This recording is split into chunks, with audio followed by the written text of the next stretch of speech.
Okay, so we want to say hello and welcome to Kusumagiri's World Mental Health Day webinar. My name is Ruby, this is Kaylee, and this is Denise.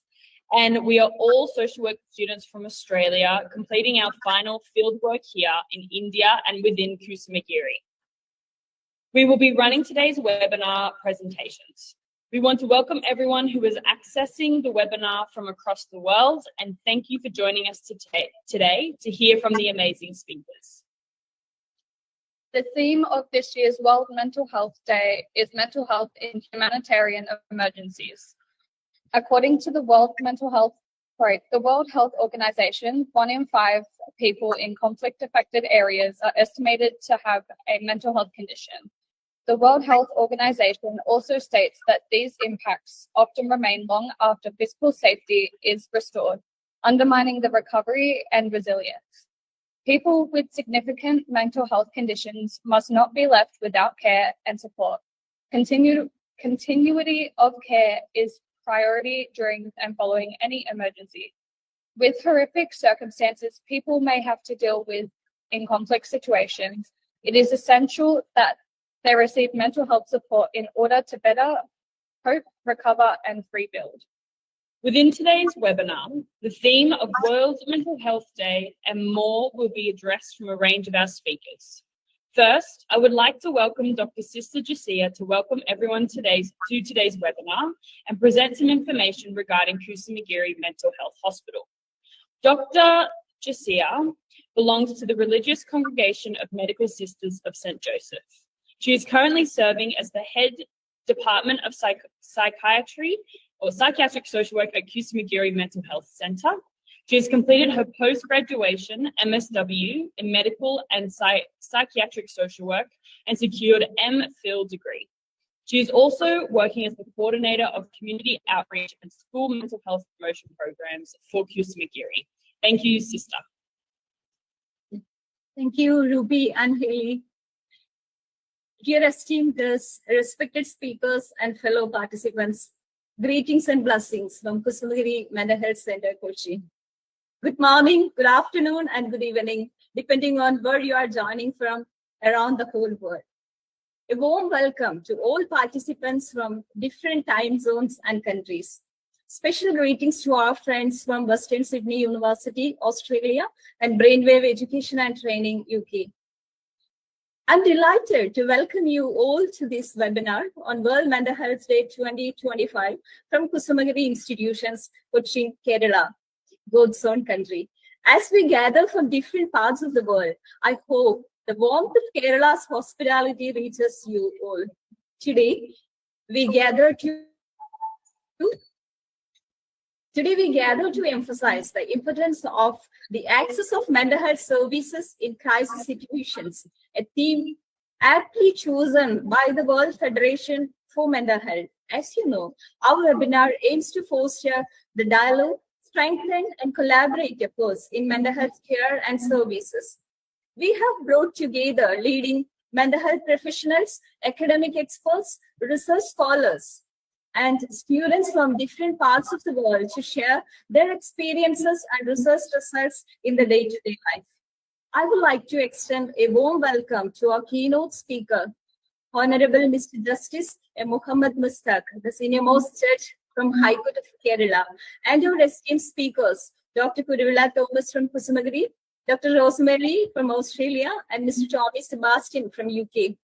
Dear speakers, your presence and insights are invaluable to this international discussion. I would like to thank our esteemed partners, Ms. Rosemary, Western Sydney University, Ms. Tommy Sebastian, for their support in making this event possible.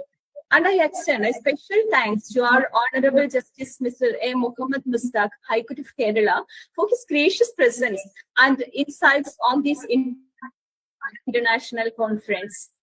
Over the next 2 hours, we will engage in thought-provoking discussions on critical topics including India's role model status in mental health care, social work responses to mental health needs in crisis contexts, and mental health social work in the UK. As we begin this meaningful occasion, I would like to invite Reverend Sister Miriam, MSA, Administrator, Kusumagiri Mental Health Center, will light up the candle symbolizing the radiance of compassionate love of God Almighty. Sister Miriam, please.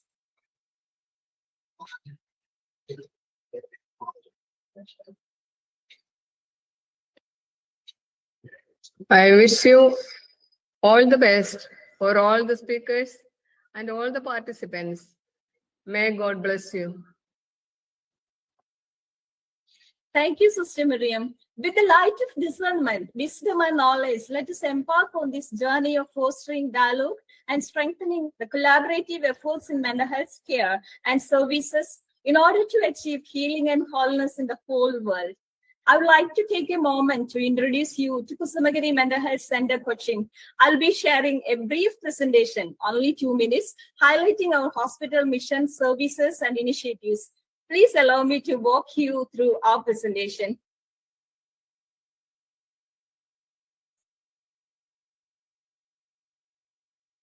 Let me share these slides for just a moment. I think, are you able to see the slides? Yes. Yes, we can see, Sister Jessica. With the motto of love serves and God heals, Kusumagiri, one of the pioneering institutions and NABH accredited hospital for mental health care in non-governmental voluntary sector in Kerala, managed by the Congregation of Medical Sisters of St. Joseph. During the early 1990s, our beloved founder, a servant of God, Joseph Panikaran, realized the real struggle of the poor people to get the medical care and dignified way of living in the society. Where he started the first hospital for the marginalized during 1934 in Kerala private sector. These are the different ministries of Medical Sisters of St. Joseph. They are doing all over the world, not only in Kerala or India. We have general hospitals, mental health care centers, dispensaries, rehabilitation centers, hospice for HIV/AIDS patients, home for aged, de-addiction centers, and center for pain and palliative care, child care centers, training center for differently able, special schools for children with autism, counseling and guidance centers, and also we have international collaboration with the universities. Our mission is on art of excellence in healing and wholeness. Our mission is focused mainly to provide the highest quality of mental health care with a holistic approach and innovative treatment modalities to achieve healing and wholeness in the lives, to prevent mental illness, to promote mental health, restore and rehabilitate the person with mental illness, focusing on individuals, families, and the society at large. These are the core values we are striving to achieve in our day-to-day life. Specialities of Kusumagiri. We have a patient-friendly atmosphere and open campus here. We have family involvement, active occupation therapy unit, multidisciplinary team, and casualty services for psychiatric emergencies. These are the organizational setup. I am just showing you the slides. This is a multidisciplinary team of Kusumagiri Mental Health Center. Actually, since 1971, Kusumagiri is acknowledged leader in providing world-class mental health services and personalized treatment and care. A passionately committed and enthusiastic multidisciplinary team make this institution a unique experience for the patients and their family. These are the patient management strategy we are focusing. We have the pharmacotherapy, psychosocial interventions, counseling and supportive therapies, social skill training, active care program, and psychoeducation for patients as well as the caretakers. Some services offered at Kusumagiri are, I'm just showing the pictures only, Navajyoti Center for Child Behavioral Sciences. This is exclusively for children and adolescents. This is Autism Training Center. This is the sensory unit of that center. I'm not going to explain everything. Occupational therapy unit for the free movement of the children and recreational activities for the adult patient as well as the children and adolescents. Academic services. Besides that, we are providing academic services for students from different parts of the world from different disciplines. MBBS, nursing, MSW, clinical psychology, occupation therapy, special education, and also we have international placement and internship. Supervised practice for social work, England training also we started. These are some outreach programs and in-house programs we are providing from our hospital, school and college mental health promotion programs, community outreach, wellness clinic, counseling and guidance centers, awareness campaigns and even celebrations, research and publications, academic initiatives, conferences, seminars and workshops on mental health and well-being for the general public. These are some different units of our campus: occupational therapy, childcare center, rehabilitation unit, LAMP and adult OT unit, then autism school, special training center for special education.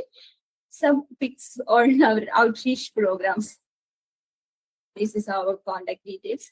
Okay, thank you all. I just stopped the slide sharing. Thank you, Sister, for that welcome. Yeah. As we begin this meaningful occasion, I would like to take a moment to introduce to, yes, as a concluding part of my welcome address. Thank you for your attention. I hope you have gained a glimpse into our group at Kusumagiri Mental Health Center. Let us come together to prioritize mental health and well-being and work towards creating a more supportive and inclusive environment for all.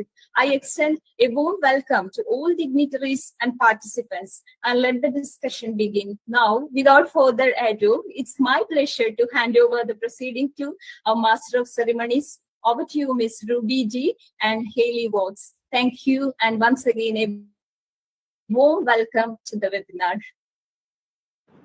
Thank you, Sister. Thank you. We will now hear from our speakers. If anyone has any comments or questions, please put them in the chat section, and there will be time at the end of the webinar for these to be answered. Please keep your audio on mute during the webinar to ensure that there is no disruptions. I would like to first welcome our honourable speaker today, Justice Mohammed Mustaq, born in 1967, who is a distinguished judge of the Kerala High Court, known for his progressive judgments on family law, women's rights, and privacy. Beginning his legal career in 1989, he has handled nearly 50,000 cases and authored landmark rulings on issues such as khula, marital rape, and live-in relationships. Beyond the bench, he has spearheaded major legal and social initiatives, including programs for victims, children, tribunal communities, and civic education, and has led pioneering digital transformations in Kerala's judiciary, such as paperless courts, e-filing, and an AI-assisted translation tools. His leadership reflects a deep commitment to justice, accessibility, innovation, and social equity. Justice Mustaq will now present. Thank you. Thank you, Ruby. Warm good morning to Mr. Tommy Sebastian. I think you only there deserves more good morning. The rest of good afternoon and good evening. Thank you, Jessie, and thank you, my sister Miriam. It's a wonderful event. I believe Kusumagiri has come forward to have a dialogue. I mean, this dialogue, though I see around 47, 50 persons on the virtual platform, I'm sure that it will reach out to others who are interested in this discussion. I speak to you in two capacities. One, as a judge handling in mental health jurisdiction. Second, I have a role as a legal service committee chairman, which is in a statutory body constituted under the parliamentary enactment. It's called Legal Service Authority Act. Way back 1987, Parliament established Legal Service Authority to do informal justice to the needy and deserving. Initially, it started with the legal aid. Tomorrow, when it's sent out, when I launched a new scheme called Hahen. Hahen means it's in Sanskrit, it's a rising for the mentally retarded and disabled who are totally dependent. It will have its own shape in the future. Well, our courts in India have already declared the mental health is the right to live is it's part of fundamental right. It's part of dignity. That means beyond looking at a person for the treatment, it's a right to live with dignity. our jurisprudence so emphasized to allow a citizen or any person to have lead a dignified life in our country. The court on both judicial side as well as on other side, like through the legal service authority, are bound to protect the dignity of the individual concerned. That is that's most important concern for all of us. Whenever I see the mental health jurisdiction, when I handle it, the problem with the society, they're quite insensitive to the needs of the mental health person. In Kerala story, I happened to hear a story about that in Kerala itself, 16 persons were killed last year of mentally suffering by their own relatives or parents. 16. An NGO based in Alleppey has disclosed it for the reason that they believe nobody would be in a position to take care of them in the future once their life is over, and their parents' life is over. That means in 1 year, if 16s were killed, we don't know the past data. Some NGOs will have to collect the past data. It is only because of in Kerala, it's a literate state, that disclosure is happening in public forum. But many other states were not. Nobody would disclose what happened to that mentally disabled person. So that it's a scary news for all of us. So what is happening with the society is simple. They feel that these mentally disabled person, mentally retarded person is a burden on the society, a burden on the family. And there is no other way but to get rid of them from there in this entire world. So this is a big challenge for all of us.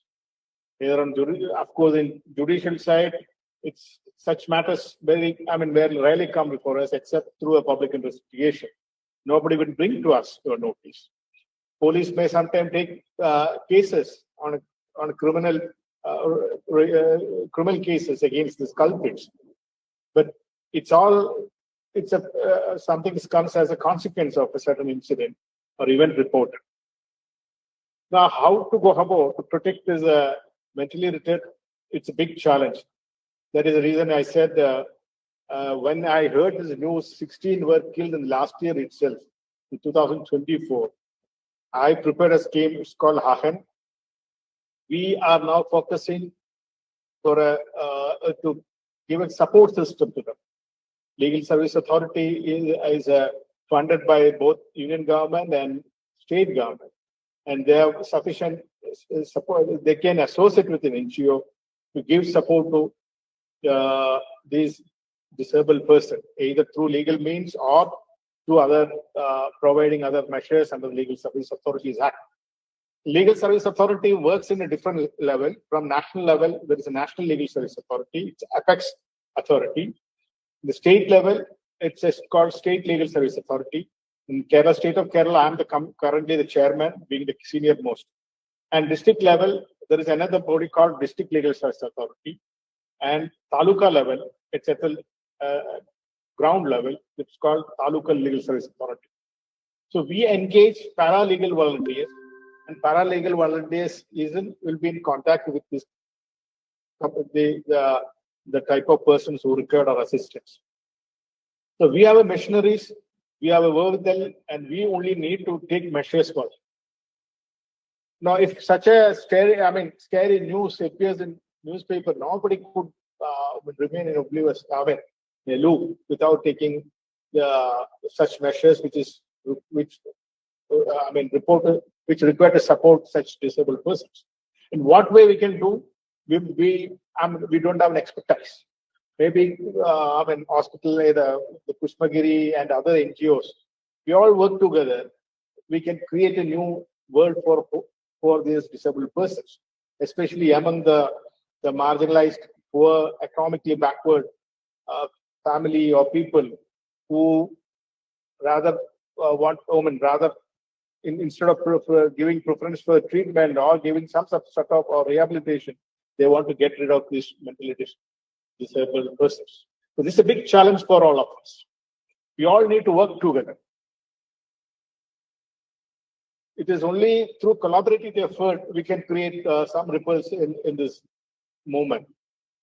The hospital authorities or other authorities, doctors have a a limited role in the sense they can't go to or reach out to the people. It is only the system like what we provide, they can reach out to the people. They have their own limitations, doctors and also the health service providers, because they expect the persons who require assistance to reach out to them. That is only possible because of their limited space and time. They have their own constraints. So we need to reach out to these people. That's a big challenge for all of us. Reaching out is the big task for all of us. So at first instance in Hans scheme, what I designed is to create a database, which there is already happening through the panchayat or the local authorities, which need to be updated. And we need to, apart from creating a database, we also need to provide a tailor-made measures or customized measures for those needy persons. It may be a rehabilitation, it may require a medical assistance, or it may require some sort of other measures to give support to them, economic support or other supports. So we need to have a very holistic approach to the need of mentally retired persons or disabled persons. And that would be a significant milestone. We all work together to provide such measures to the needy persons. I think dialogue like this definitely would help us to understand the support system which otherwise exists in our country. Apart from Kusumagiri, I don't know many other, maybe there will be some more, but we all need to work together. And I would request sister, please be in touch with us. We can work collaboratively and with all, there will be support from our side. And I believe that today's event would give an opening for us for a hand-holding with you. Thank you, one and all. Thank you, sure. As you said, it's a need of the time, no? Need of the hour, I think. Thank you, Justice. We will now introduce our next speaker, Dr. Kuruvilla Thomas. He is the Chief Psychiatrist at Kusumagiri Mental Health Centre in Cochin, India, and a consultant at Kalamasiri Medical Centre. He is actively involved in global psychiatric leadership, serving as an executive committee member of the Preventative Psychiatry section of the World Psychiatric Association and a member of its Psychiatry Law and Ethics section. He also sits on the Institutional Ethics Committee at Rajagiri College of Social Sciences and is an international fellow of the American Psychiatric Association. His work reflects a strong commitment to advancing psychiatric practice, ethics, and preventative mental health care worldwide. Dr. Thomas will now present on his topic, Can India be a role model in mental health care? Thank you for the nice introduction. Warm greetings to all from Kakinad, Cochin. As we all know, we are here today to observe the World Mental Health Day and its theme. I thought that instead of presenting the burden of the disease and the magnitude that it has caused for all of us, we will present whatever services that we have in India and what little we have been able to do so that we can learn more and be able to understand our shortcomings. So with that in my mind, I put the title of my presentation as Can India be the role model for mental health services? We know that the mental health problems, it's very common, but very often it is not properly addressed. due to the lack of awareness among people, both relatives and patients. And there are a lot of misconceptions about the etiology of the mental illness, which causes stigma and restrains a patient from seeking help.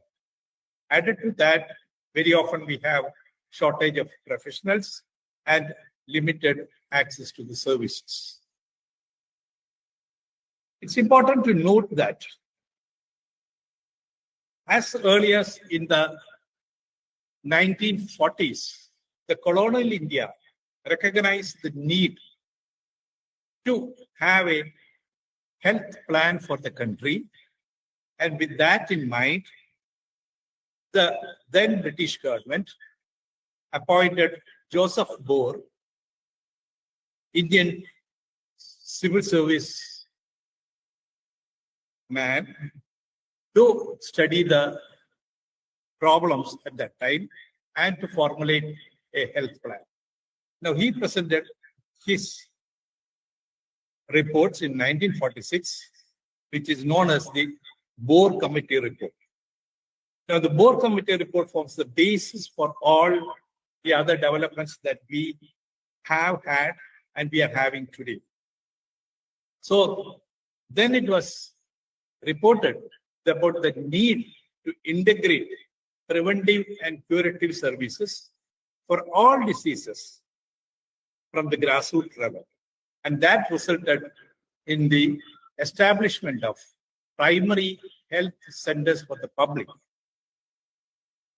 for at least a primary health center for a population of about 40,000. We know that this was in the late 1940s, and nothing was known about the mental issues at that time. The mental hospitals were actually for protecting the community from the mentally ill people.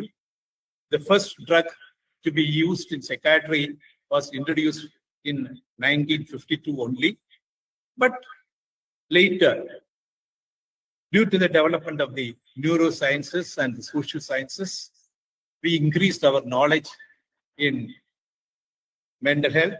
And finally, that resulted in the rolling out of the National Mental Health Program of 1982. At that time, 66 to 7% of the population had diagnosis of mental disorder. 1 in 4 in a family had experienced some mental issues. But only 10% of the people were able to get a treatment. So with this in mind, the mental health program was chalked out and the various programs under it came into existence. The objectives of the mental health program are one, accessibility, part of the theme that we have just mentioned. That is, it should be available to everybody, irrespective of who he is. And the integration. It's very important that the mental health system should not be separate, but it should be integrated with the other disciplines of medicines, because we know that health is a physical and mental well-being of a person. And so it has to be integrated. Then we realized that it is not the treatment alone, but due to the development of the social sciences, we know that the community programs are very important. Many of the diseases may not be totally curable, but support from the society is something which is essential. And so the community involvement is very, very important. The implementation of the National Mental Health Program 1982, there are 4 aspects. Number 1, the district mental health program. Then the tertiary care through modernization of psychiatric hospitals and development of the facilities in the teaching hospitals for psychiatry.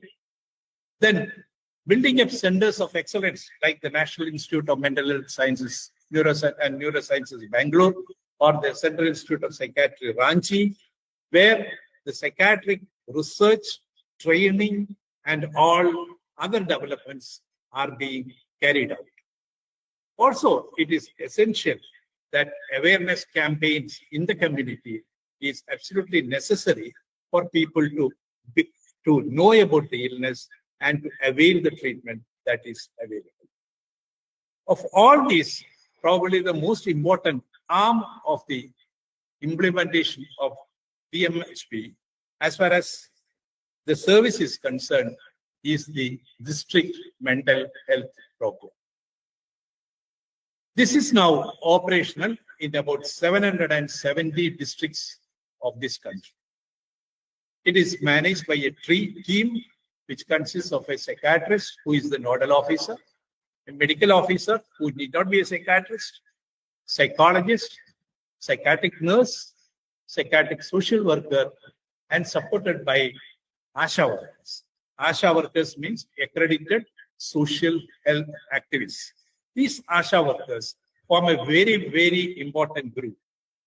They have only a high school level of education, but they are trained to do door-to-door survey, find out the demographics, to see whether any person is sick, and motivate them to come to the hospital. As Honorable Judge said, a collaborative work is something which is absolutely necessary. It is only a teamwork by which it can be done. Now, parallel to this, there is again another group in the district mental health program, which is again led by a psychiatrist and other staff who visit centers and give training to even to the primary health center doctors to treat some of the illnesses like depression, anxiety disorders, which they can treat it so that the burden is not there. I'm not calling it as a burden, but because of the lack of the number of professionals, to lessen the work of the psychiatrists. Now, in the particular district that I am working right now, this Ernakulam district, there are 20 centers where the district mental health program team visits every month, a fixed day every month.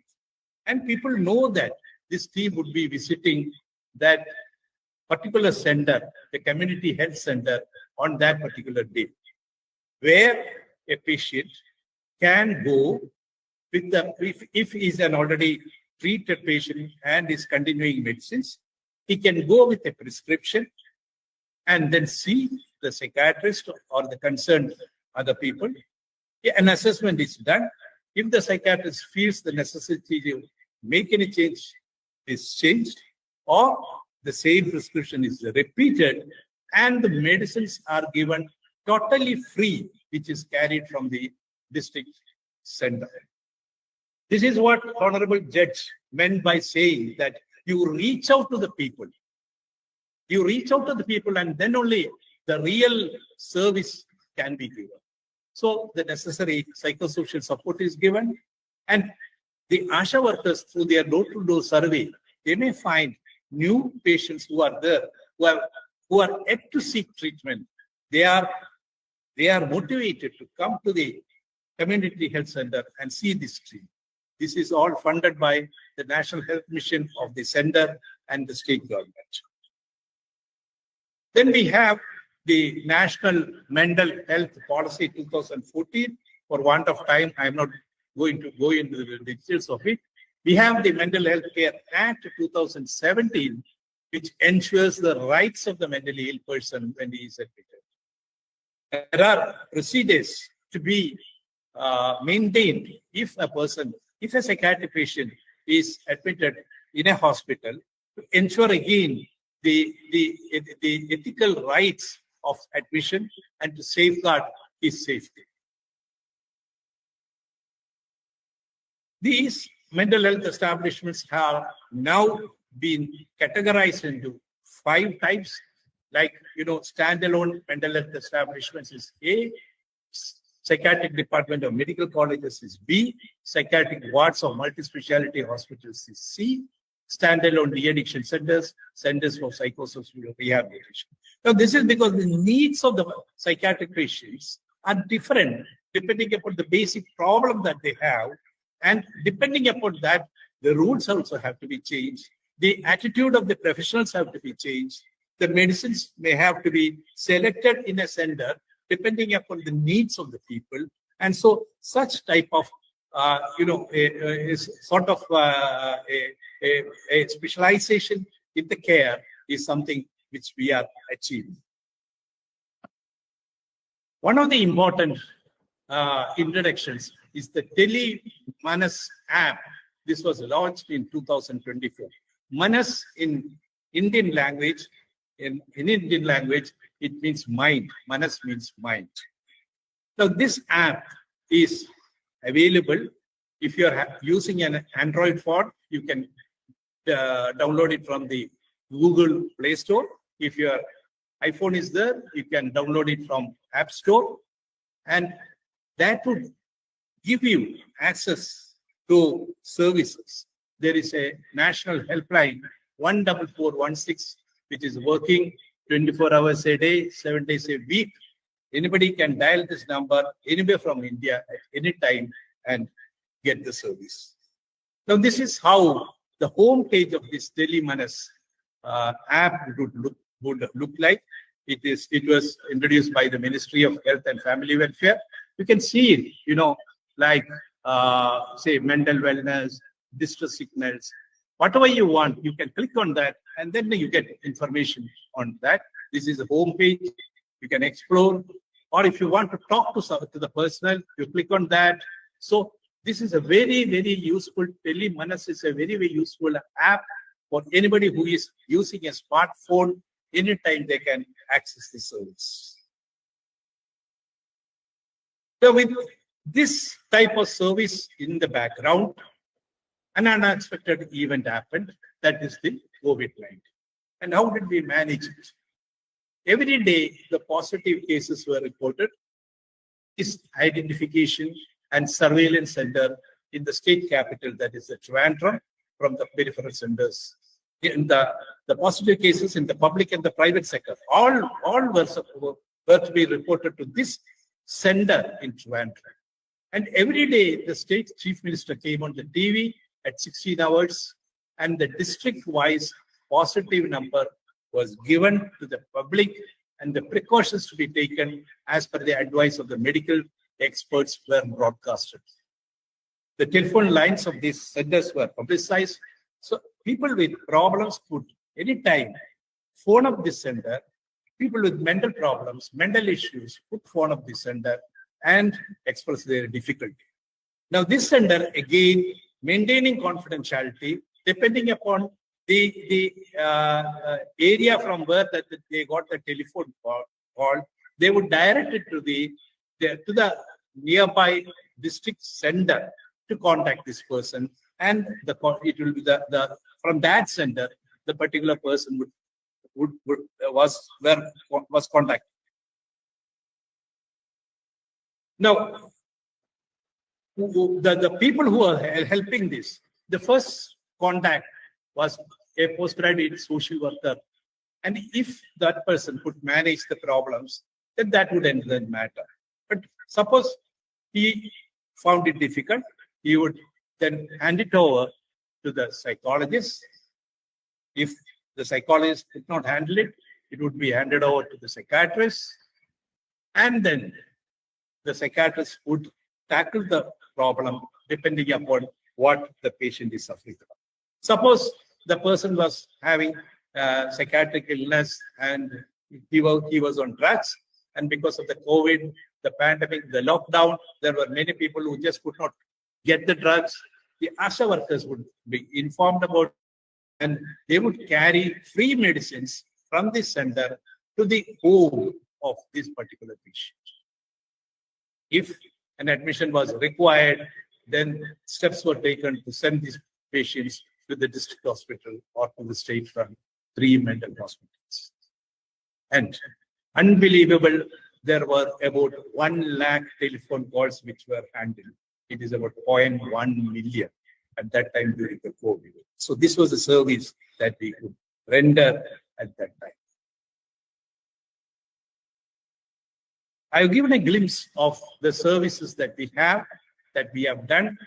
We know that probably there are some shortcomings, but then we should know that this is a country with 1.4 billion people.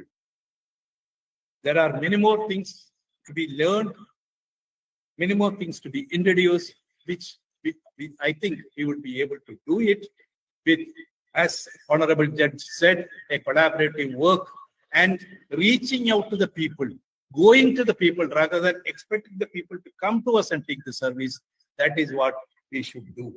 I will conclude my talk by remembering the doyen of medicine, Sir William Osler, who said, the good physician treats the disease and the great physician treats the person who has the disease, thereby implying that the mental health or the person is the most important one. Amartya Sen, the 1998 Economics Nobel Prize winner, he said, healthcare is a fundamental right. It's not a privilege. And so a nation's progress should be measured by the well-being of its citizens. Thank you very much for the patient listening. Thank you, Dr. Thomas. We would now like to welcome our third speaker, Rosemary Kamau.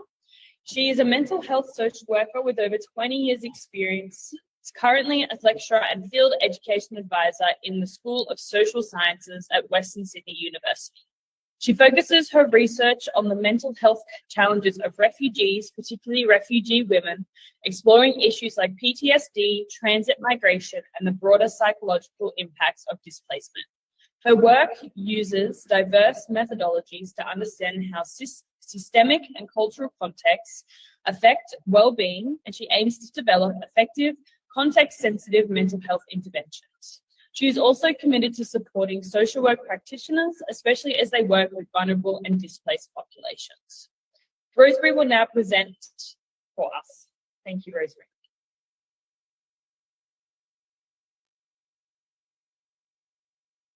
Thanks, Ruby, for that. I'm just going to try to share screen. Oh, okay. Yep. All right. So can everyone see this?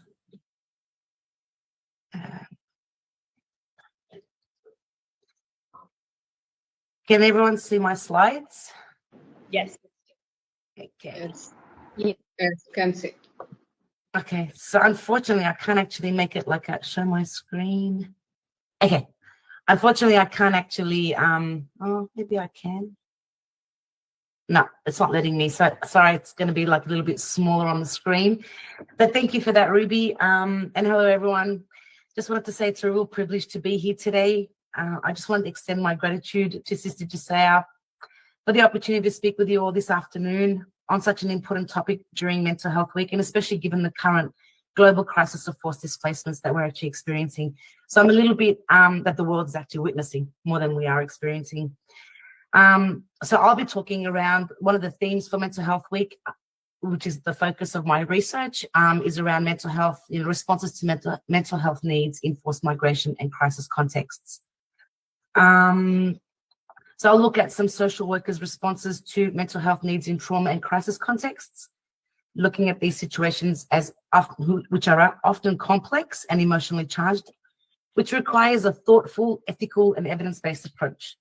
I'll look at, and we'll just cover a few of the key interventions, some therapeutic models, and the challenges social workers face in the field. But firstly, I think I can change my slide. How is it that, okay. It's not letting me change my slide. Okay, let's see if that works. Yeah, Yes, awesome. I have to go back to my PowerPoint to do this. But first, if I can just start off with acknowledging and honor those with lived experiences of mental illness, as their strength and resilience inspires us all. And hearing from our guest speakers this evening, or for me, it's this evening, has just been so inspiring that I think, we need to be able to look at acknowledging, I guess, lived experience with mental illness. So we respectfully acknowledge and honor those who live with mental illness, those who care for loved ones affected by mental illness, and those who carry the strength of lived experience. Your resilience, courage, and advocacy are vital in shaping a more compassionate and inclusive society. We recognize the challenges you face, the stories you carry, and the contributions you make, often quietly and powerfully, to your communities and to the broader conversation around mental health. Your voice matters, your journey is valid, and your presence enriches the path toward understanding, healing, and hope. Okay. So just really briefly, go back to this. Okay. So going back really briefly, I'll be covering, looking at refugees' experiences, and we know that they endure profound psychological trauma as a result of displacement, loss, and instability. Yet mental health care remains one of the most overlooked and underfunded components of humanitarian aid. Prioritizing mental health is not just a clinical necessity, it is a fundamental act of social justice and human dignity. And we heard that earlier from Mr. Mystique talking about dignity. I think it's an absolutely valid point. Okay, so really briefly, I'll just give you a quick snapshot of the global displacement. So basically in 2024, on my right, so probably your left, the picture is actually basically talking about the 4 main countries of where people have basically been who have fled from their countries, which is about 122 million people. This was last year's stats. As of this year, it has increased by 1 million. So aligning with the World Health Organization and UNHCR, it is estimated that over 123 million people are forcibly displaced worldwide, facing severe mental health stresses. The impacts that this creates on displaced individuals, where not necessarily everyone will experience, however, symptoms of PTSD, depression, and anxiety due to compounded trauma and challenges exist. So there is an urgent need for support, and we've heard that from the previous 2 speakers as well, where there is an urgent need for support around mental health services amid the crisis to support displaced populations effectively. So as I mentioned, I'm talking about the theme and the significance of during emergencies. And what we do know is that it's not optional. It is life-saving. So it enables healing, resilience, and recovery, but it requires coordinated action involving governments, healthcare providers, educators, and community organizations to ensure, to ensure that mental health services are accessible to all, especially the most vulnerable. According to the World Health Organization, 1 in 5 individuals affected by such crisis may develop a mental health condition requiring professional care. So the theme for this year's World Mental Health Day is access to services, mental health in catastrophes and emergencies, which is quite timely.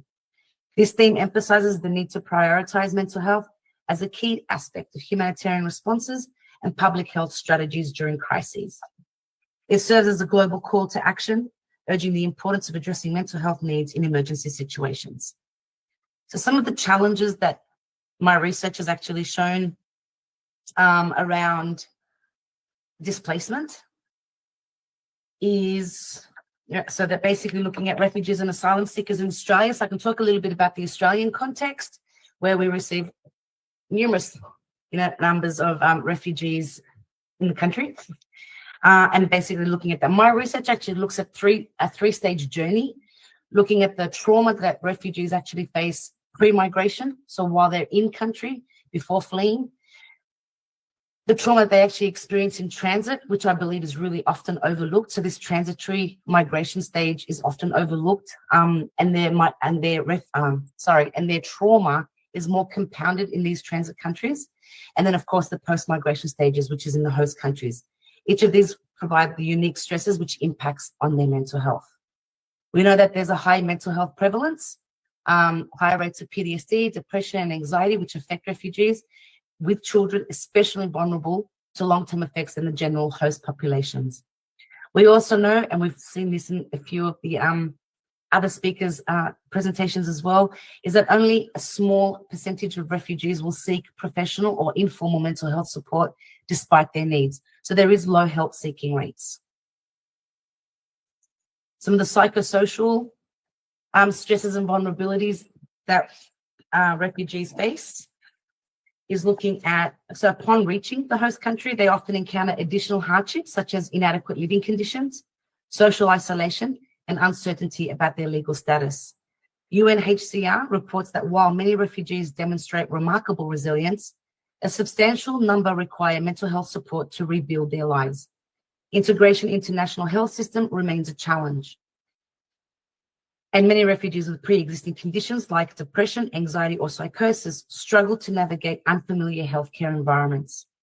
Community-based interventions, including training of refugee volunteers and local health staff, are essential to bridge these gaps. These efforts not only provide immediate support, but also foster social cohesion and mutual aid within refugee communities, contributing to their overall well-being and integration. So a majority of the, issues that we also face here in Australia is the systemic and cultural obstacles. Systemic obstacles that refugees will actually experience. So we go through some key barriers to access, which is the stigma, and we've kind of mentioned that a little bit earlier from my previous speakers. Language difficulties, financial constraints, and cultural differences, which will limit access to mental health care for refugees and migrants. The healthcare system limitations, and we've heard this as well from Dr. Thomas, around underfunded and strained health systems in low and middle income countries, which will hinder adequate mental health support.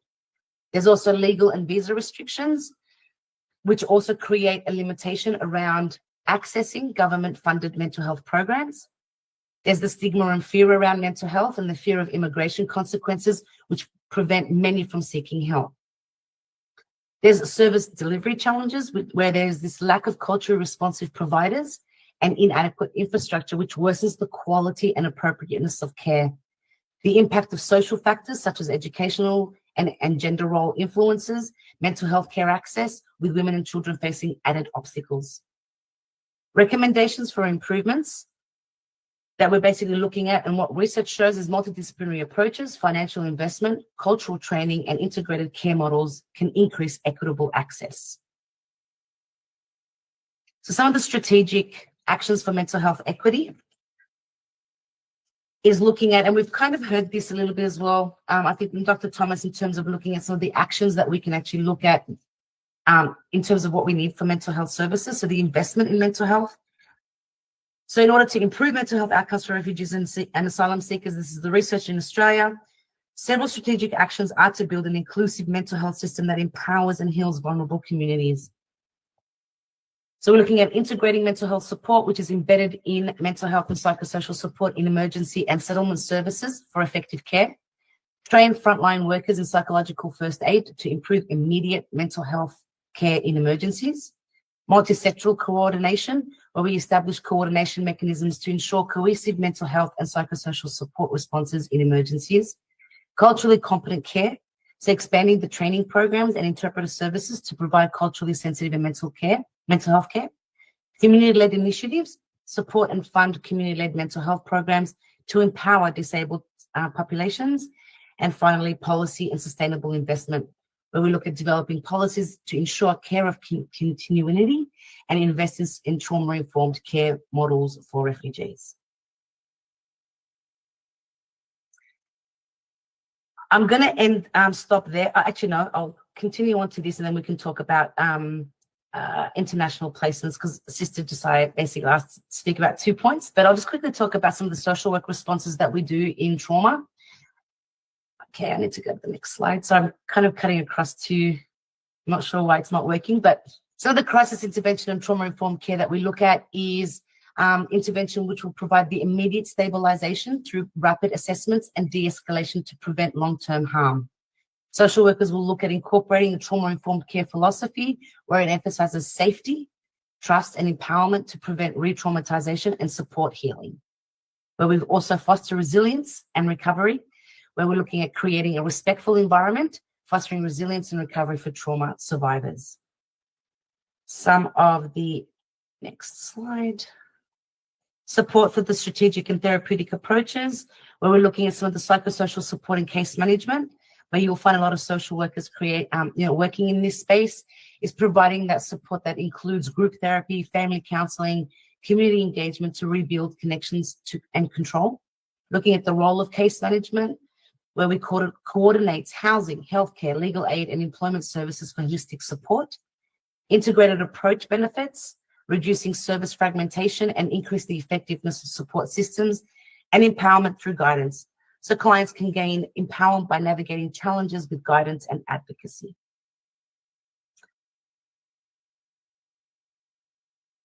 So some of the evidence-based practice therapeutic interventions that we look at using is cognitive behavioral therapy, EMDR for PTSD, and narrative therapy.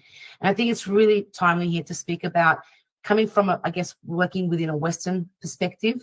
When working with refugees, we look at deconstructing, I guess, the Western models or Western approaches of looking at how we approach, I guess, the interventions that we use when we're working with refugees and the multicultural communities in Australia. There is no one-size-fits-all approach, and I think it's really important to be able to look at seeing how we can use these interventions from a cultural lens, and I think that's really important.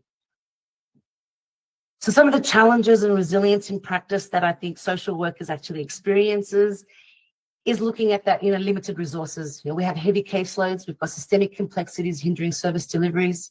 We look at the emotional toll and client resistance when we're working with traumatized individuals, which can cause significant emotional strain, particularly when there's a lot of mistrust from the clients, which adds difficulty. And this mistrust doesn't come from, I guess, from the services or the systems that are put in place to support refugees. It's just their, I guess, their experiences from home and transit that they carry over into hosts.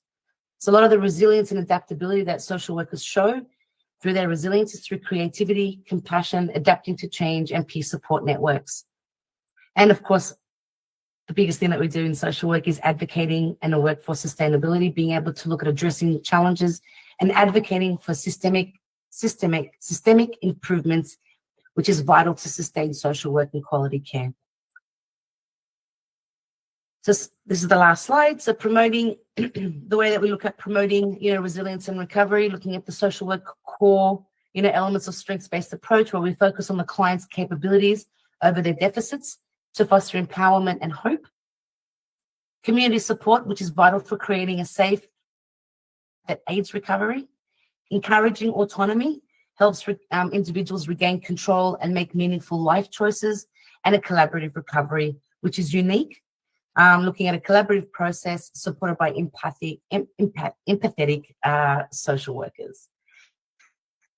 So that's that for the slides in terms of looking at the responses from a social work perspective. I'm just going to go back up to the international placements, which is just here.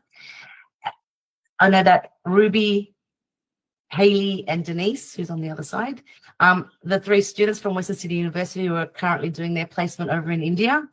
So I just thought if you'd like just a couple of moments to just share your experiences around the international placement and how that's impacted, I guess, on your, on your social work practices, just really quickly. I know I'm just throwing you all under the bus here. Yeah, that's okay. So we've had a really insightful experience here on our international placement. Obviously, would never have experienced anything like it back home. Not only the cultural practices, the social work practices, just was a very great experience overall. Do you want to jump in? Yeah. My international placements. Okay. It's been a really full-on experience, I think, but a massive learning experience as well, especially, I think, with the topic for World Mental Health Day in terms of being able to talk to and connect with people who are possibly displaced or have experienced extreme trauma, being able to have such a big background of cultural competency after being in India. I feel like it's a massive strength and skill we've all kind of learnt. It's really open-minded to be more diverse in our practice. Yes. And just very cultural competence. Yeah. Yes, it's certainly definitely been an incredible experience. It's such an honor to actually be present with all the patients and hearing their cases, and even all the nurses and psychiatrists and social workers. It's really just been, I guess, a privilege to a degree, because I don't I was not interested in getting into a field of mental health. So this has certainly opened up my curiosity. And it's been like, okay, when we get back to Australia, let's dig more into it and get the ball rolling with it and find out more about it and see the comparison with that as well. So I really appreciate it. It's been great. So thank you. Thank you. Thank you. Thanks, Ruby, Denise, and Haley. I know that we just kind of, this was an impromptu kind of like, slide. But I'd like to take this opportunity that, Western Sydney University has worked with Rajagiri for approximately 2 years now, where we've sent students over to do placements in Kerala. And I think that's just been really successful. And just hearing the feedback from all the students, it's just been absolutely phenomenal in terms of looking at the learning, but also what they bring back to Australia. And as I mentioned earlier, working from, Australia being a multicultural community, we work from very different lenses. And, it is about deconstructing the, I guess, Western perspectives and how do we look at working with that, working within this particular, cultural space and being able to honor that. So I think it's just been an invaluable experience from what I can hear from the students. And, and we've also got 2 other students that are also in Kerala at the moment. So we've got 5 in total. And just the amazing feedback that we're getting and how it's contributing towards their learning has just been invaluable, I guess, from that perspective. So I really appreciate the opportunity that Rajagiri has been able to provide us to be able to, implement an international placement context. So I want to say thank you for that as well. So Sister Josiah, is there something else you'd like me to cover on international placements? Yeah, as you said, Rosemary, it is actually we are proud of your students from here now. They are actually actively participating almost all the activities here. They are shadowing with us, and they are doing the other activities with the other staff members, and totally involving with patients and their bystanders and interacting with others. So definitely, I can say that this placement will do something great for their future endeavors also. They are excellent in communication without the knowledge of Malayalam or any local language, but they are communicating well with the patients and their bystanders. That's a very good observation in my side. And also, they are so committed and passionately involving with all the activities with this. Without any hesitation, they are involving with the patients as well as the bystanders and other staff members. All are telling about very positive comments about these students, especially these 3 of our interns. We are proud of them. Yeah, absolutely. Yeah, that's just absolutely wonderful to hear, so I can see that it's basically been reciprocated. So well done, students, and thank you so much, to all supervisors that have basically been able to take on our students and teach them so much that they're bringing back to Australia. So I'm really looking forward to seeing them all in about 2 weeks' time. They're going to have a well-deserved break when they arrive back in Australia for a week. So I'll be really excited to hear more about, their experiences when they're back in Australia, back in the classroom. I don't know how that's going to feel like. It's going to be really foreign, but it'll be really great to hear that. So again, I really thank you for the opportunity for providing the students. Thank you, Rosemary, and thank you, Sister. Was that everything for you, Rosemary? I believe so, yeah. Okay, thank you. We will now invite Tommy Sebastian, originally from Kerala, India. He lived in the UK since 2002 and holds an MSW from Madras University, a PG diploma in public relations, and a BA honours in specialist practice, children and families from the University of East Anglia. With 32 years of experience in social work and extensive expertise in education training, safeguarding and strategic leadership, he has trained and supported social workers globally, helping them achieve professional registration and career growth. As Managing Director of Brainwave Education, he oversees initiatives in study abroad, training and development, and medical tourism, including unique support for overseas qualified social workers seeking UK registration.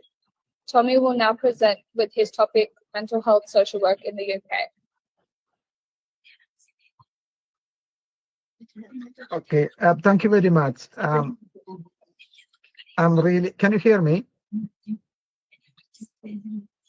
Yes, can you hear? Okay. I'm really delighted to be here, part of this international webinar. Thank you for inviting me, Sister Jessia, and the whole Kusumagiri mental health team. I was just listening the excellent presentation and different topics by our honorable guest, Justice Mustak, Dr. Kuruvila, Rosemary. The presentation by Rosemary exactly resonate with what you have mentioned we are practicing in UK in mental health. Because UK, you know, that is a very welfare country with a warm welcoming migrants, economic migrants, refugees, and people affected in natural calamities and different catastrophes, including Syria, Ukraine, and Afghanistan. So we are getting a lot of these migrants with very severe mental health problems and trauma. So that is the background. So I'm also delighted to mention, before I start my presentation, the pioneering in mental health, the model, the unique model established by Kusumagiri Mental Health Hospital for over 50 years. And I am fortunate to have a partnership for overseas registration of social workers. We are having a partnership between Brainwave Education and Kusumagiri, which is growing from strength to strength in the last few years. So I will be talking about mental health social work practice specifically in the UK.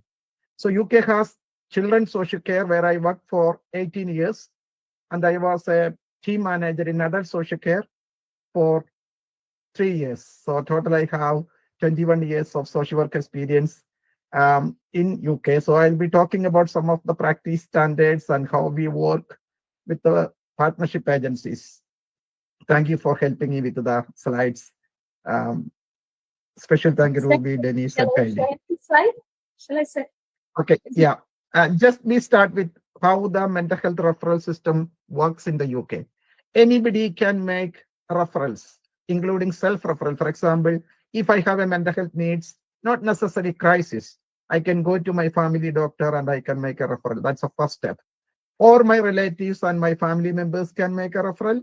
Normally, the referral comes from the family doctors and hospitals, and also the police and the housing department. For example, if you live in a rented house or a housing village, the housing officer, every housing department, there is a housing officer responsible. Any third party, for example, if I see somebody in UK with a mental health problem, and if I'm really worried about their safety and well-being and their presentation, even I can make a referral without their consent. So the law is very, very clear. Safeguarding is everybody's business. That is the model we work in the UK. However, consent for referral is necessary. For example, if it is not a safeguarding matter, we need to tell the patient or client, okay, can I make a referral? Then with their consent only we can make a referral, except it is a mental health crisis and a safeguarding issue. Next slide, please. Okay, so UK is strictly working on mental health regulations and legislations in UK. I heard from Dr. Kuruvila, India has mental health policy in 2014, because I left India in 2002 to migrate UK as a dependent of my wife. She was recruited to work in NHS as a nurse. So I have still very close partnership and collaboration with agencies like Kusumagiri, but I never studied mental health policy and mental health act 2017 because I qualified in 1990. I studied in Don Bosco, that is one of the pioneer institute in India. So I also heard about Telemanas app. I think India is growing significantly in mental health. However, the Mental Health Act 1983 is the key legislation in UK, which is similar to Mental Health Act 2017. Also, we have Care Act. So it's a mistake there. It is not 2024. Please read it as 2014. That's my mistake. Then, if a person lacks mental capacity to make an informed decision about their care, support, and finance, then there is a process to be followed, mental capacity assessment. That is specifically mentioned in Mental Capacity Act 2005. I'm sure there is a lot of social work students are attending and listening this session. So if you are planning for a career in social work in UK, these are the important legislation you will be implementing as a social worker, either in mental health or in adult social care. Also, we respect equality and diversity. As Rosemary said, Australia is very multicultural. Similarly, UK is also very multicultural. We have practitioners and professionals working from around 175 countries in the UK, including me. There are 125,000 social workers registered with the Social Work England and Social Work Wales, Scotland, and Northern Ireland. So this is a huge professional network.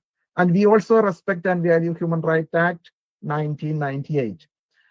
You can Google and find. I sent already a separate big note on mental health social work in the UK to Sister Jessia, together with a copy of my presentation and that big note.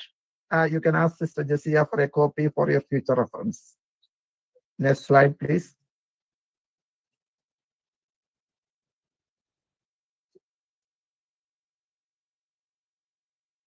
So, Any technical problem? You can go. No. Next can slide. you see the slides? Yes, we can. Yeah. Okay, thank you.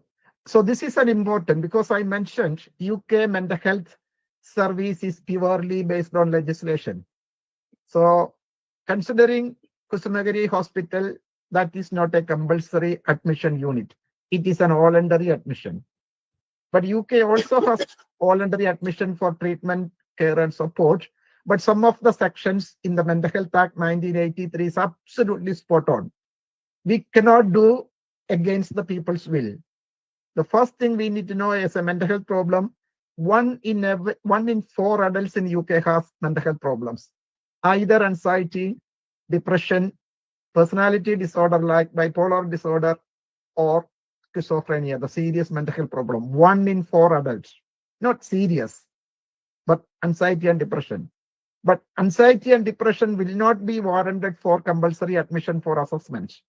So the law says, Section 2, if I have a mental health problem, and if it is serious in nature, for example, if I am going to harm myself, or I am going to pose a significant risk to others, then Section 2, if assessed by a social worker, a psychiatric social worker and a doctor, a psychiatrist, a person can be detained, even arrested and admitted in a mental health assessment unit, not for treatment, that is Section 2, for 28 days. After 28 days, if the medical board decides, okay, this person has a diagnosis and serious mental health problem, then he can be treated. It is called detention in a mental health hospital. That is under Section 3. That can be up to 6 months. If the continuity of treatment needed more than 6 months, then the case needs to be presented in the tribunal, including court in some cases. So the law is very, very clear. So if you don't know the difference, Section 2 is for assessment admission for 28 days. And if the treatment needed under Section 3, we can detain in a mental health hospitals like Kusumagiri for 6 months. And even there are people remaining in mental health hospital for years. So Section 4, emergency admission for treatment, 72 hours. That we can be admitted in a hospital for 72 hours as per Section 4. Section 5, holding powers. The Section 5, for example, somebody is admitted in a hospital, and if they see that the person is presenting with a mental health problem, the nurses can keep the patient up to 6 hours until a social worker and psychiatrist is seen. So that is the nurses has a power up to 6 hours, and the doctor has a power up to 72 hours to keep in the hospital until a social worker is assessed, so that can be changed to Section 2 or Section 3. Then as per Section 37 of the Mental Health Act 1983, court orders for treatment rather than prison. It's really interesting. The judiciary system is very vigilant in the UK. For example, if somebody make a crime, for example, even a serious crime, killing or somebody harming somebody, and if that person is taken to the court, The judge has the judicial power based on human right violation. Instead of sending that person to a prison, the judge can make an order. This person can be rehabilitated to a mental health hospital under Section 37 of the Mental Health Act, so that people will not be criminalized. If I have a mental health problem, I will not be criminalized, rather than provide that appropriate level of treatment first. Then under Section 41, restricted high-risk patients, the hospital and the multidisciplinary team can apply to the court for a restricted high-risk patients for secure placement. Instead of sending them to their own family home, where they will be continued to remain risk to themselves or risk to others, Section 47 makes sure restricted high-risk patients care and support. Section 117 is absolutely important. I tell Sister Jessie, I remember Section 117. I am a big believer because Kusumagiri Mental Health Hospital is doing Section 117 type of work in a very, very good way for a number of years. For example, if a person is sectioned under 3 for 6 months or more, then that person is discharged from the mental health hospital. That person's care, support, and accommodation is completely the responsibility of the state. It should be provided, and that person must be provided with a care coordinator that can be a mental health social worker or a mental health nurse. And aftercare service is completely free, including accommodation and treatment and care. 117.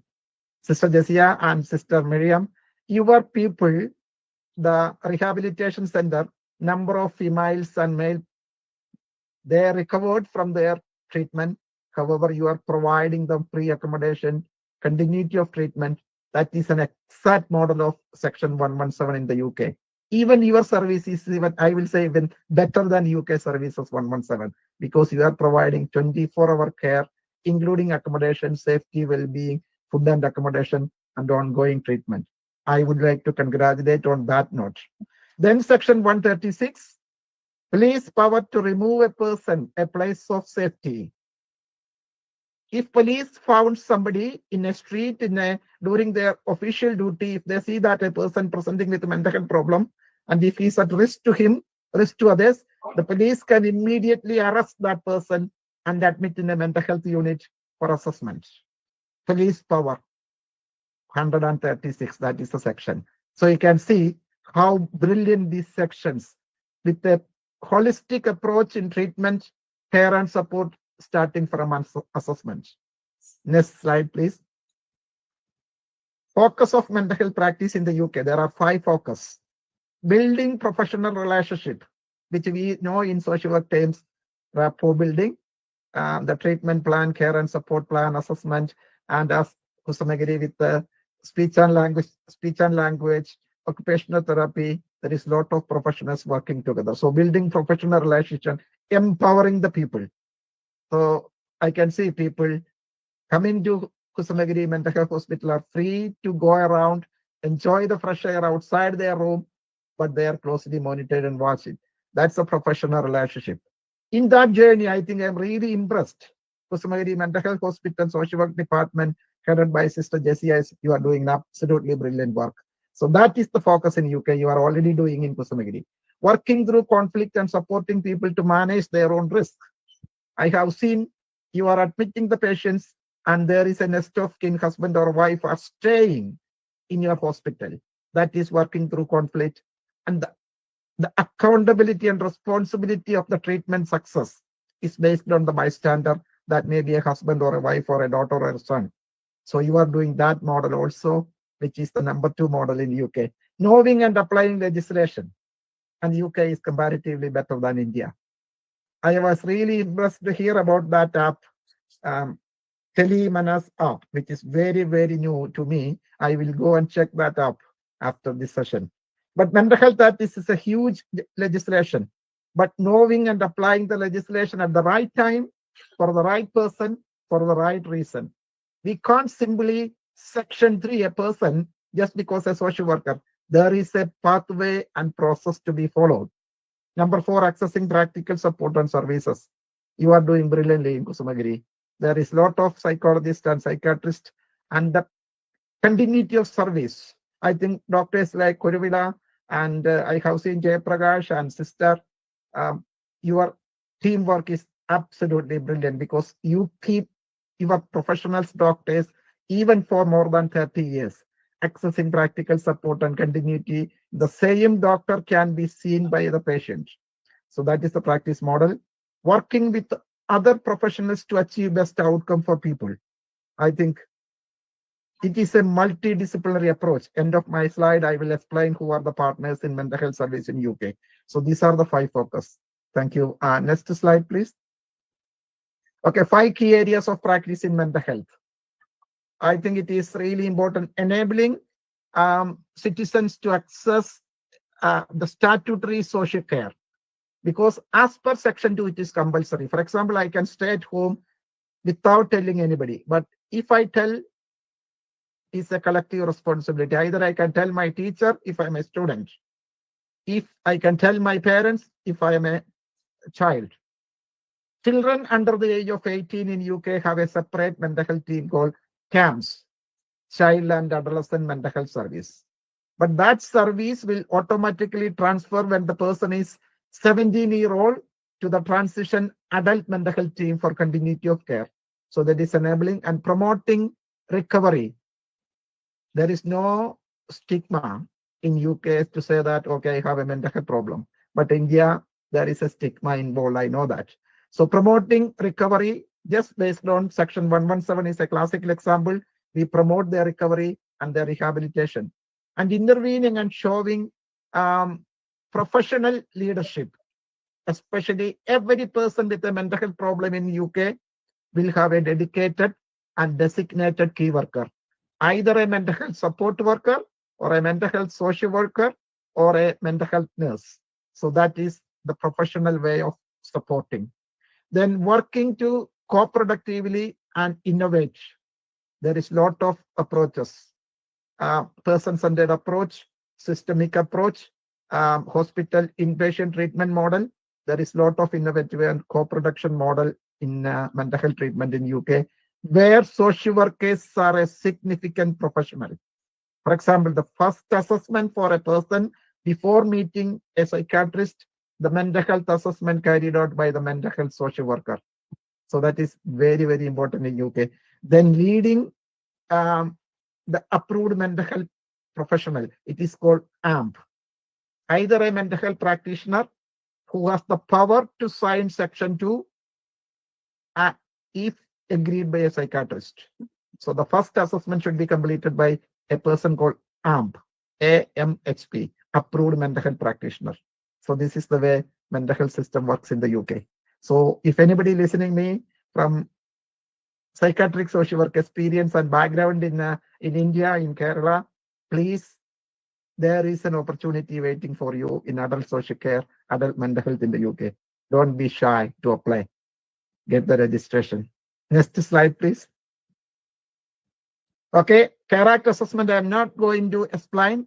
If age of 18 and if they have a care needs, whether it is a mental health needs, learning disability, autism, old age, Care Act 2014 is the key legislation. Okay, so under that legislation, under section 9 of the Care Act, anybody who has a care needs must be assessed by a social worker, whether it is mental health, whether it is accident related, whether it is any other issue. Okay, so Care Act is another legislation that will go alongside Mental Health Act. Next slide. I will give some 6 principles of Care Act assessment. I'm not going to explain all this. It is self-explanatory. There are 6 principles. Empowerment. We heard that from the previous slide. Empower the client or patient rather than blaming them, saying that you have a disease or a disability. No, that is not the way. Empower. Prevention. There is a lot of early intervention and prevention services being taking place right from the beginning. We don't want to wait somebody to have a critical situation.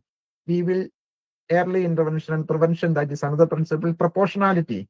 For example, if a person has a difficulty, we are not going to blame or shame them, but we will say proportionate action.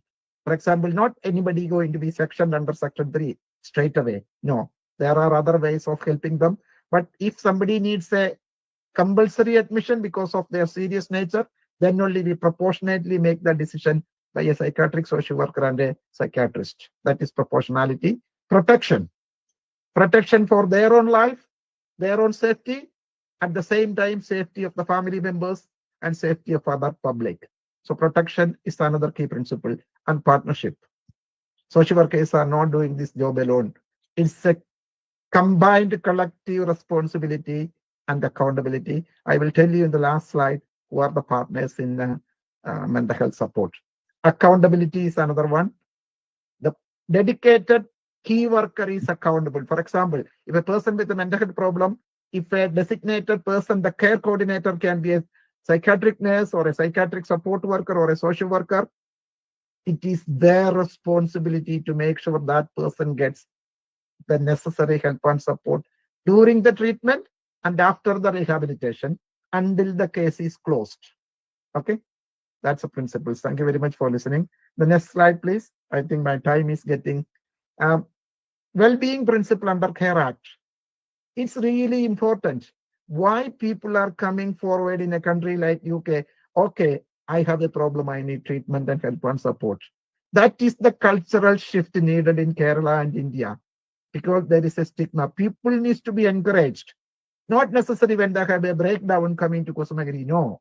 Kusumagiri can reach out to communities with this well-being principle as a community project. I had a discussion with Sister Jessie a couple of times. I said that if I am coming back to Kerala permanently, I said I can take in charge of this community well-being project on behalf of Kusumagiri. That is one of my passion. Anyway, that's an offer. Personal dignity, that is the well-being principle. Consider every person his respect with kindness and care and dignity. That's the first principle in the UK. I think that is everywhere. But India, we don't have that facility. For example, if we go to Mumbai, we can see children in the street. Thousands and millions of children and people without proper home, shelter, and accommodation. I think that is not a very dignified way of working. Physical and mental health support. I think World Mental Health Day, I listened how the legal system works in this country. I was really impressed to listen. The Honorable Judge, Muhammad Mustaq, mentioned about how the judiciary is working effectively and very proactively. I'm really impressed.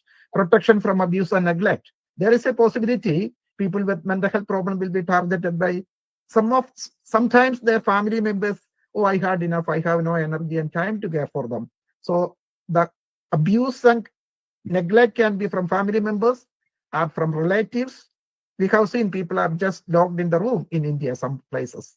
I think social workers and professionals need to reach out to the community to find out how many people are being treated differently because I have a mental health problem.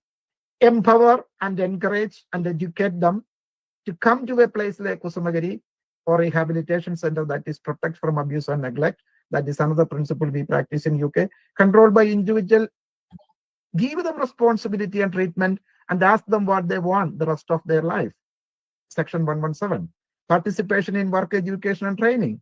And even people's release from prison with a mental health problem, there will be vocational training. When they go back, instead of relapse and coming back to prison or rehabilitation center, there is small businesses and there will be employers willing to give employment.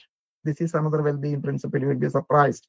Social and economic well-being, domestic, family, and personal, suitably living accommodation. For example, if somebody is saying that I can't go back to my parents, I need my own accommodation. Under Section 117, if I have a mental health problem treated under Section 3, I have an eligibility to get free housing from government. Free housing. Okay. Then individual's contribution to the society. That's the last one. Okay. Make that person worthy and contribute something back to the. And making a treatment for 6 months, it's a lot of money. But UK, everything is free. Not like we need to pay any penny for treatment. It is completely free. So I don't think India will become in that position nearly very soon. But I think Kusumagiri Hospital are doing some charity work for your patients. I know that you are giving some reductions and even for free treatment. Excellent plan. So this is a well-being principle in UK. Next slide. How many minutes left? Can I have 2 more minutes? Tommy, I was just about to say that you've run out of time. Okay. So I'm not explaining, but you will get mental capacity assessment. If somebody has no capacity to consent for their treatment, social worker has to do a mental capacity assessment. Next slide, and the best interest decision.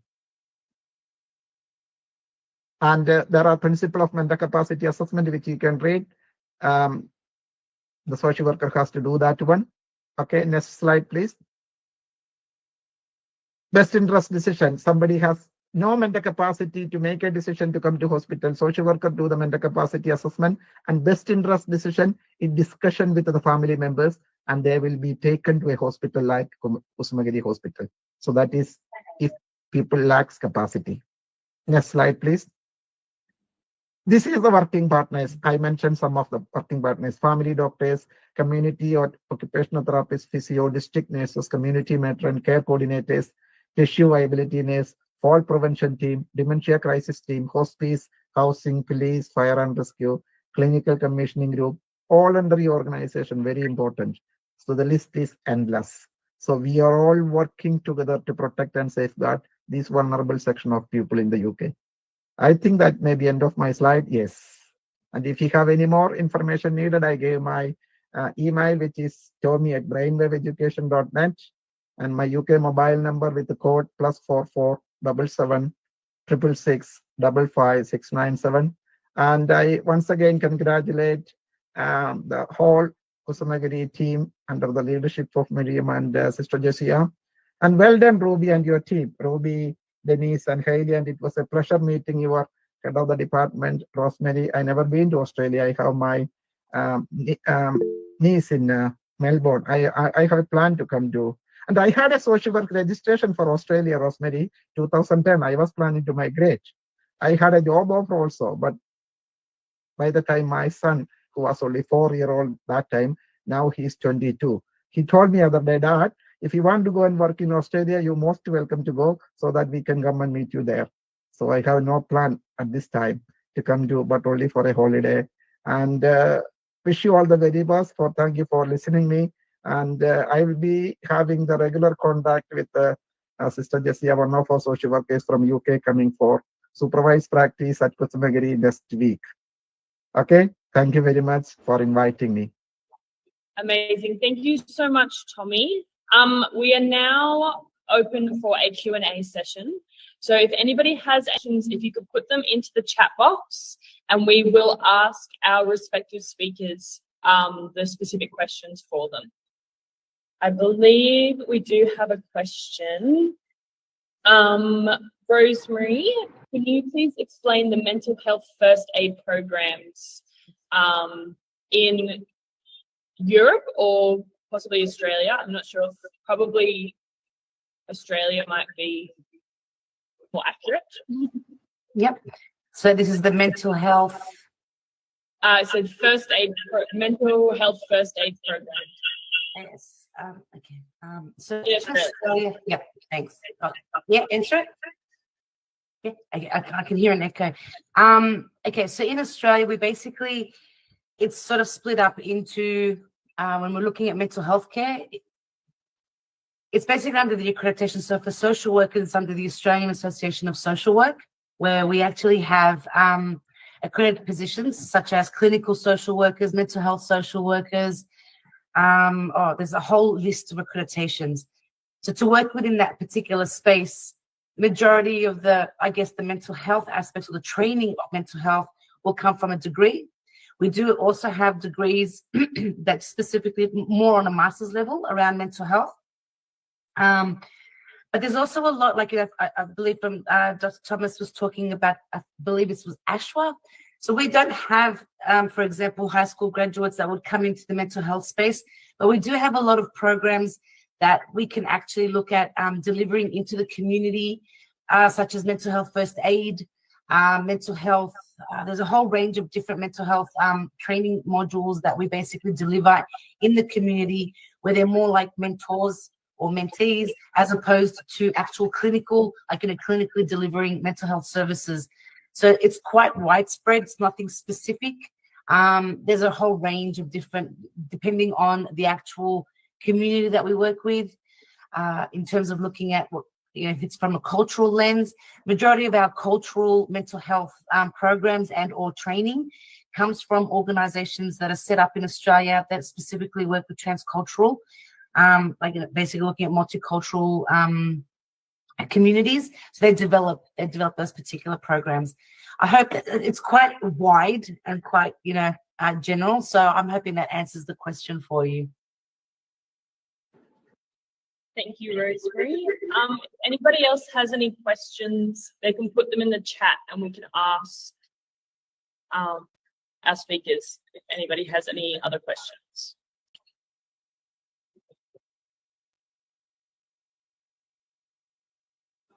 Is it okay if I just extend a little bit more on that mental health? So I noticed, while we're waiting for more questions.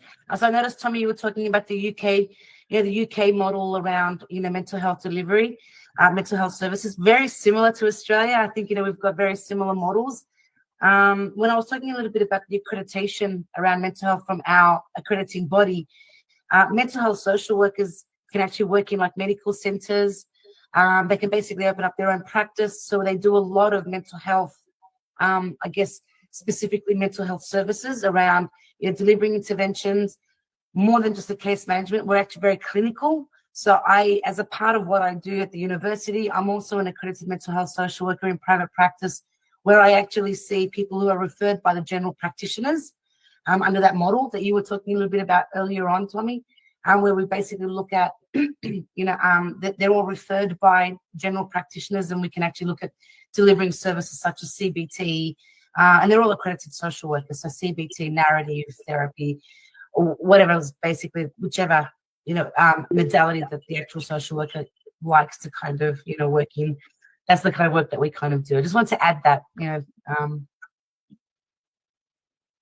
No worries. Thank you, Rosemary. No worries. Did you get any more questions? I have no question. I have a comment to make. I am Father Joy James, Jesuit, the director of the counseling center in Cochin. It was started 52 years ago. Started by the famous Father Kandathil, who was in a transaction analysis. But what surprised me that we all talk about it. All three presentations are very good, very informative, very useful. But my surprise is that in Kerala alone, we have more than 3,000 registered social work practices. And we have only attendance also less than 50 people today. Why it's happened? Because everybody needs that mental health is a serious issue in Kerala. Every other person needs to have some either counseling or psychotherapy, even psychiatric help. We all know that. But there is such a thing. Is it because that Sister Jessia did not give enough publicity, give to people? I wonder what really happened. Because for me, it's a session like, Actually, for the week. Yesterday, I had two sessions. One is for the exercise people. I was just talking about mental health. People did not know what's the difference in physical health and mental health. Then evening, I had a talk for the Rajagiri students. There were 200 people online in the evening from 7:30 to 9:30. And this morning, I was also in a law university to talk about the students, the LLB students. Now, what I am saying is that, very few people have access to this information first. Not to talk about services. Services are available. But not even information we are not able to reach. This is a serious concern for me who are working as a professionals in the mental health area in Kerala, because suicide rate is very high. So many suicides. Every day there is 4 or 5 suicides in Kerala. And today's newspaper has showed that, DBR shared that Kollam district has the highest. And in a case of family trouble, that's another major area. We had only 8 family courts. Now we have 36 family courts in Kerala. We have only 14 districts. 36 family courts. I was interacting with one of the chief counselors yesterday, family court. Now this situation is pretty bad in Kerala, though we talk hype about the development and the literacy and all. The low self-esteem is a very serious concern here. People have a lot of knowledge, very little awareness. And the fact that is the people do not know what is the difference between knowledge and awareness. People think that awareness is a deeper knowledge. And I always tell them it is not. Information is not going to change people unless we get insight into life, no? To accept that I have a problem, I have a difficulty, I'm capable of everything, I need help. That concept is not very well surveyed in Kerala. Our education system does not help us to even reflect on ourselves. That's why the critical reflection we only talk about. People do not know what is critical reflection. People think critical reflection is criticizing somebody. That's happened in the political scenario. So, you know, even mental health people are in a terrible criticism in the Kerala. Every doctor is in surveillance. That is the way we are looking at the moment. So we need to have a deeper cultural consciousness where we have great respect for people and a support system where we will be able to, include anybody, everybody is inclusive, this type of thing. That's my humble suggestion. Thank you for Kusumagiri organizing such a wonderful program. What you're saying is absolutely right, Father. Probably with time it should change. So we have seen the change in the last few years, And this time you see that the mental health, the week mental health celebrations is taken up by the various government departments. So that's a change, actually. I mean, the people in the government service, every day there is a program. So all these things should change the people. That is what we should hope for.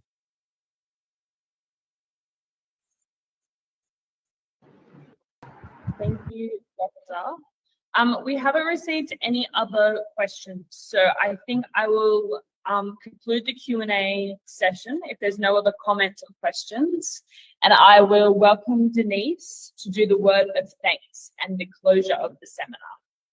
Yes. So thank you to everyone for those questions and for a great discussion, also bringing awareness to Joy James on where is everyone.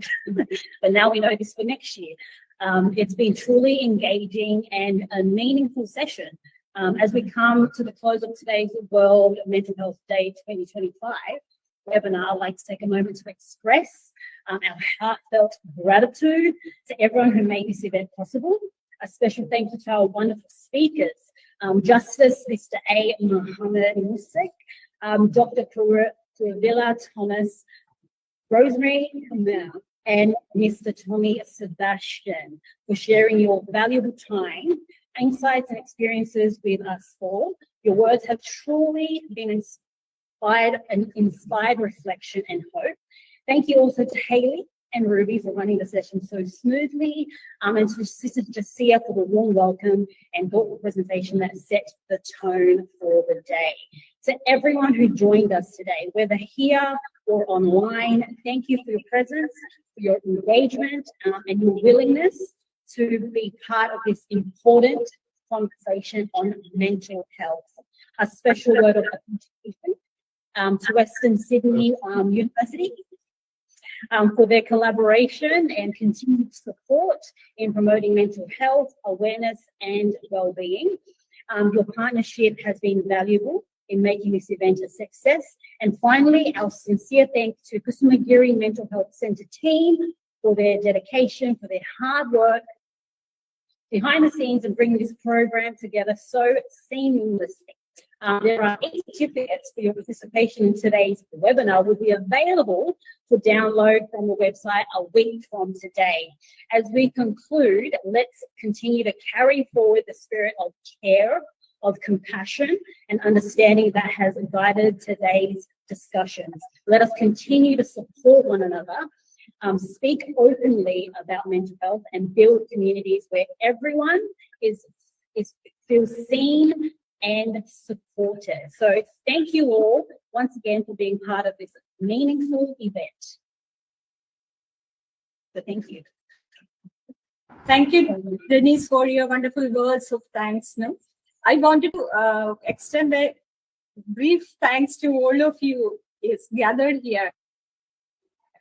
Before that, last but not the least, a big thanks to the wonderful MCs, our dear Ruby and Hayley, and along with Denise, for being an awesome MC and keeping the energy high.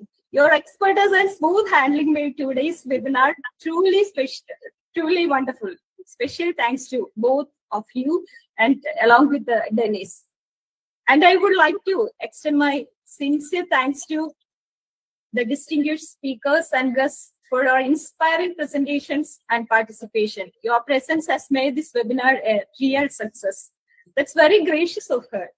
You could acknowledge her effort, that the message like special thanks to Ms. Rosemary for accepting our invitation despite your ill health. No, heartfelt thanks because you are ill health and you already mentioned me about that, and I have received a lot of messages from you, but really wonderful. You join us, your presence means a lot to us. Thanks a lot. And I would like to extend my sincere gratitude to our team behind this great success. Thanks for the technical teams, the audiovisual team, and the support staff for ensuring a smooth experience for this webinar.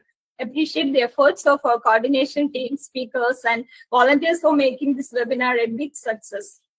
Special thanks to Sister Miriam, Sister Kristuja, Sister Roina, our team members, Belsi, Elizabeth, Shalini, Rion, and all our sisters and well-wishers.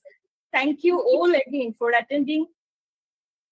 We look forward to seeing you at our next event. Thank you, Dr. Pula and Mr. Tommy, sir. Thank you all. Thank you, Father James, for your wonderful and thought-provoking reflections on this time. Thank you very much.